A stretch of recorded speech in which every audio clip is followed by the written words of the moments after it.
โอ้ปลาบู ปลาบู ปลาพี่อ้ายปลาบูปลาพี่อ้าย บูครับตัวแรก ปลาบูพี่อ้าย โอ้สองอันติดเลย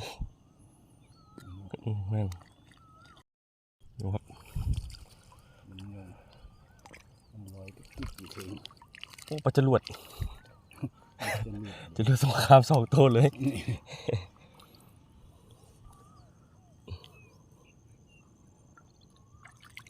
ครับนี่ก็จรวดครับ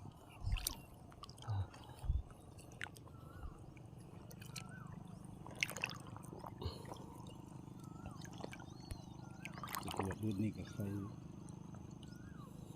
หากินยากเลยเนาะ